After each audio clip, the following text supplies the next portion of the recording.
মমতা বন্দ্যোপাধ্যায় দুষ্কৃতী অথবা দুর্নীতিগ্রস্ত ছাড়া তাদেরকে টিকিট দেবে না। মমতা ব্যানার্জির দলে দুরকম লোক আছে, আইদার দুর্নীতিগ্রস্ত অথবা দুষ্কৃতী, নাহলে তাদের নেতা বানানো হবে। এইটা হচ্ছে মমতা ব্যানার্জির পুলিশ, যারা বেসিক্যালি বোমটা ওখানে জড়ো করতে দেবে, বোম মারতে দেবে, মরে গেলে বলবে অন্যজনকে মারতে দেবে, অন্যজনকেই বা বোম মারবে কেন? আচ্ছা, এই রাজ্যে কি বোম মারাটা মানে ন্যায়সঙ্গত হয়ে গেছে? পশ্চিমবঙ্গে বিরোধী রাজনীতি করলে বোম খেতে হবে, গালাগালি শুনতে হবে, জেলে যেতে হবে, সেটাই হচ্ছে এখন পশ্চিমবঙ্গের পরিণতি। একেবারে কালীগঞ্জের যে চিত্র আমরা দেখতে পেলাম, 9 বছরের ওই বালিকাটি কি কোনো রাজনীতি বুঝতো? বিজয় উল্লাসে তার প্রাণ গেলে এটা কি কাম্য ছিল? দেখুন, কাম্য ছিল না, কিন্তু মমতার সরকারের ক্ষেত্রে কি হবে? মমতা বন্দ্যোপাধ্যায় সরকারে আছে, সে তো তাকেই সেই টিকিট দেওয়ার জন্য বেছে নিয়েছেন যে বাস স্ট্যান্ড চাই বলে, তুই বাস স্ট্যান্ড নিয়ে কী করবি? তুই তো বোম বাঁধিস। তাকেই আবার এমএলএ টিকিট দেন। মমতা ব্যানার্জিকে বুঝতে গেলে এগুলো বুঝতে হবে। বলে পুলিশের গাড়িতে বোম মারো, মমতা ব্যানার্জি বলছে ওর মাথায় কম অক্সিজেন যায়। আচ্ছা, কম অক্সিজেন গেলে কেউ বলে পুলিশের গাড়িতে বোম মারো? মমতা ব্যানার্জি তাদেরকে নেতা বাছেন।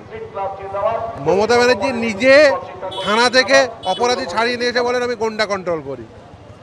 মমতা ব্যানার্জিকে বুঝতে গেলে এগুলো বুঝতে হবে। খুব পরিষ্কার কথা, মমতা বন্দ্যোপাধ্যায় দুষ্কৃতী অথবা দুর্নীতিগ্রস্ত ছাড়া তাদেরকে টিকিট দেবে না। মমতা ব্যানার্জির দলে দুরকম লোক আছে, আইদার দুর্নীতিগ্রস্ত অথবা দুষ্কৃতী, নাহলে তাদের নেতা বানানো হবে না। এবং শুধু তাই না, মমতা ব্যানার্জির দলে আমি বলি ওই জন্য 3 ধরনের নেতা আছে। এক, যারা জেলে আছে, যেমন পার্থ চ্যাটার্জি টাইপ।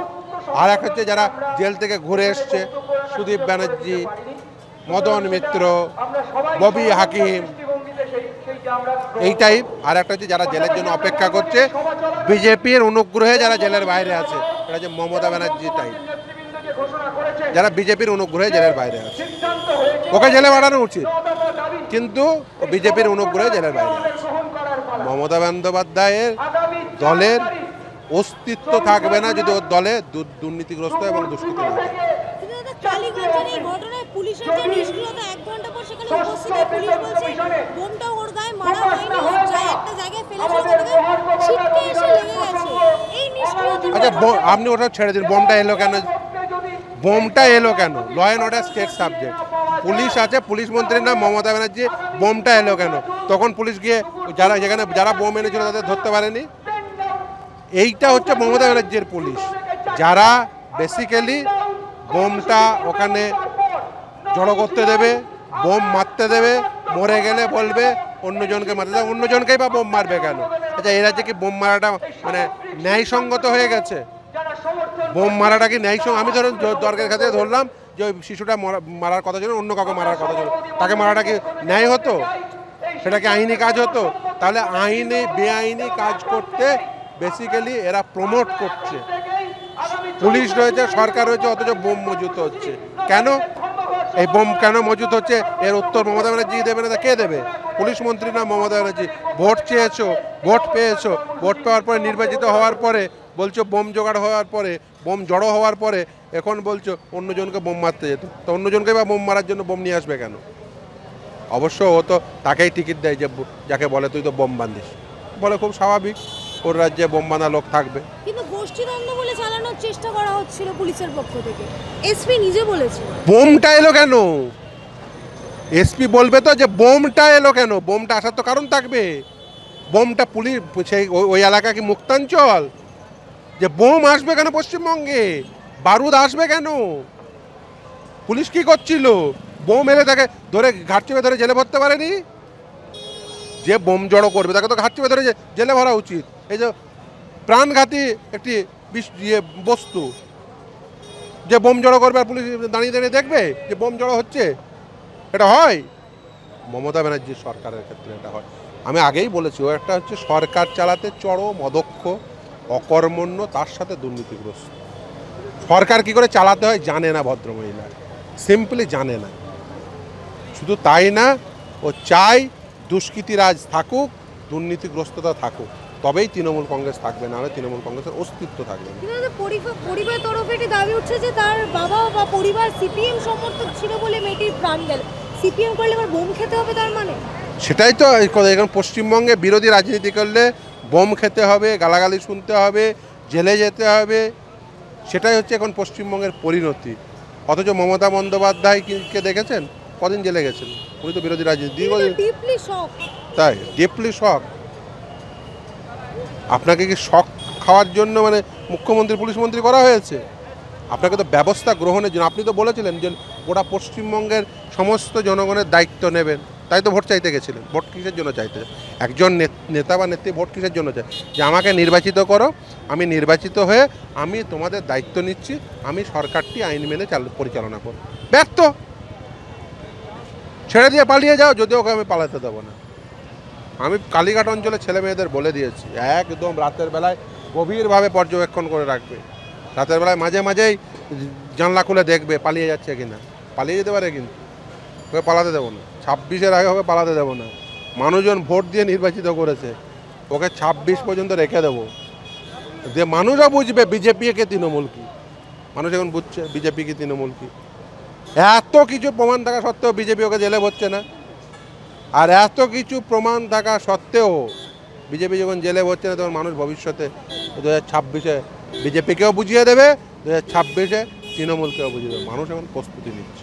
এই যে সিপিএম এর বাড়ি, মানে যারা সিপিএম সমর্থন করে তাদেরকে বেছে বেছে বোম মারা হচ্ছে, ওখানে তো বিজেপি কারণ সিপিএম দ্বারা ভয় পেয়েছে, বিজেপি সমর্থনে তো করবে না, মারবে না। তো এই জন্যই তো দেখুন বিজেপিকে আক্রমণ তৃণমূল করবে না, আর তৃণমূলকে জেলে, তৃণমূলের সর্বোচ্চ নেতৃত্বকে জেলে বিজেপি ভরবে না। এটাই তো ওদের মধ্যে দেনা পাওনা, এটাই তো রিলেশন। ভাবুন, সিপিএম শূন্য পাওয়া পার্টি, তাদের সদস্য, তাদের সমর্থক, তাদের কর্মী, তাদের নেতা, তাদের বাড়িতে বোম মারা হচ্ছে কেন? তার কারণ ওরা উভয় পক্ষের কাছেই সিপিএম হচ্ছে threat.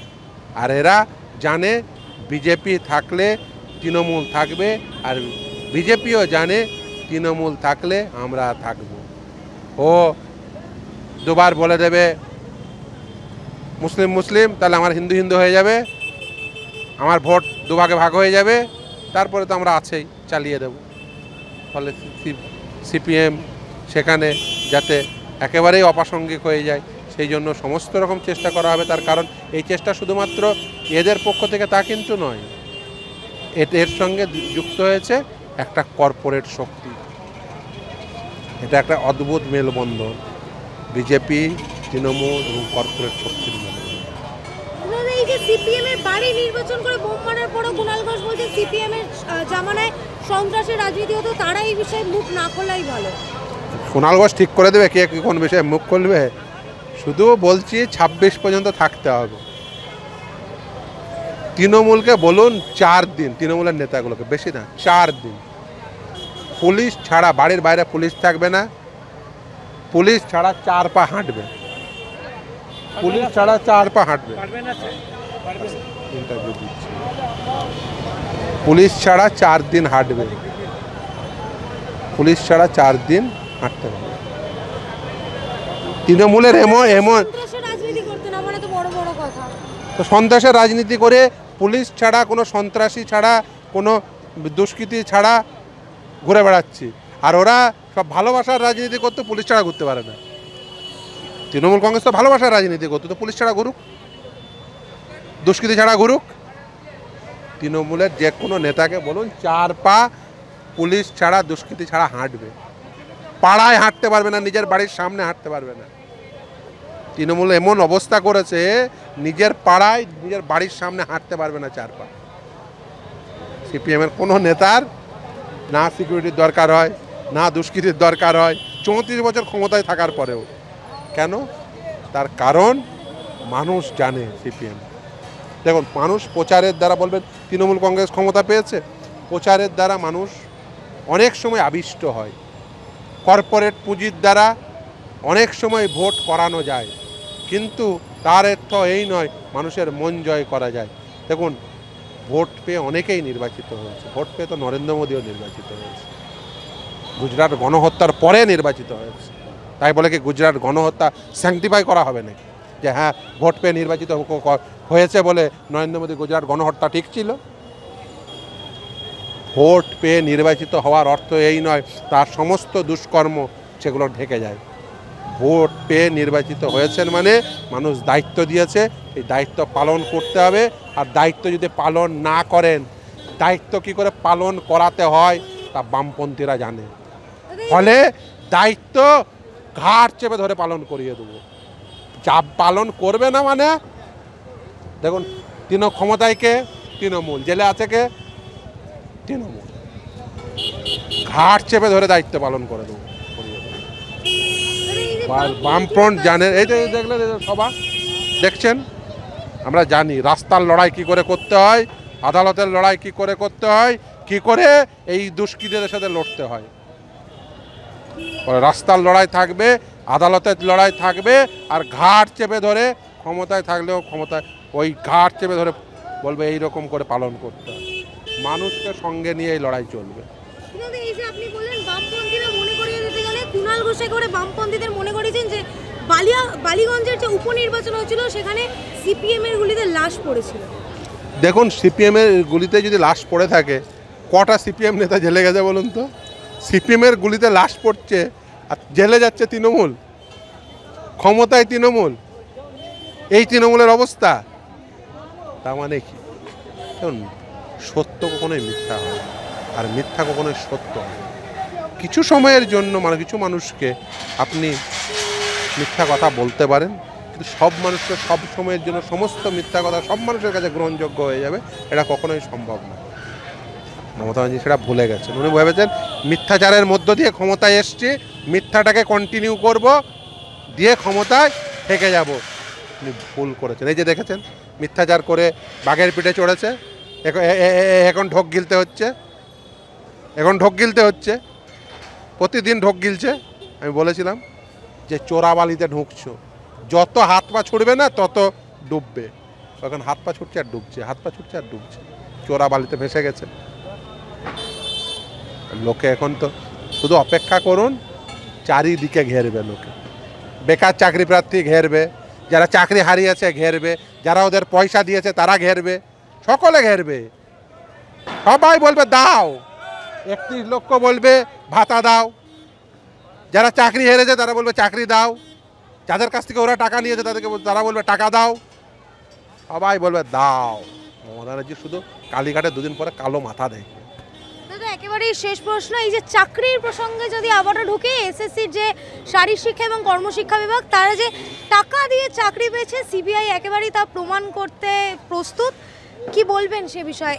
Third supplementary chargesheet RC6 Somen নন্দীর মামলায় সিবিআই তদন্ত যে চলছে, থার্ড সাপ্লিমেন্টারি চার্জশিটে সিবিআই বলেছে ওয়ার্ক এডুকেশন, ফিজিক্যাল এডুকেশনেও পয়সা উঠেছে বাজার থেকে, এই যেটাকে নিয়ে এই কুণাল ঘোষ টপকাটপকি করে আর কি। হ্যাঁ, তো বেসিক্যালি এদেরই তো সুপার নিউমেরিক পোস্ট ক্রিয়েশন হয়েছে। কিসের জন্য হয়েছে? প্যানেল এক্সপায়ার হয়ে যায় 3 বছর পরে। কিসের জন্য? Equal opportunity in public employment, that's the fundamental right. 2016-তে নিয়োগে দুর্নীতি হয়েছে, মুখ বন্ধ করতে হবে বলে সুপার নিউমেরি, ধান্দাবাজি। প্যানেল এক্সপায়ার হয়ে যাওয়ার 3 বছর পরে কেন? কার স্বার্থে? ও নিজেই বলেছে, ওই নিয়ে গেছিল। 3 বছর পরে কেন? কি জন্য? সিবিআই তদন্ত হোক, সিবিআই তদন্ত হলেই সব পরিষ্কার হয়ে যাবে। 3.5 বছর জেল কেটেছিল তো, অপেক্ষা করুন। ঘুঘু দেখেছো বাবা? ঘুঘুর ফান দেখো নি? ফান্দে পড়েছো, বেশি টপকিও না। অ্যাটাক করতে পাঠিয়ে দিলে ফল ভোগবে না তা হয়? ফল ভোগবে না তাই হয়? বেশি বার বেরো না। ঘুঘু দেখেছো? ঘুঘুর ফান দেখো নি?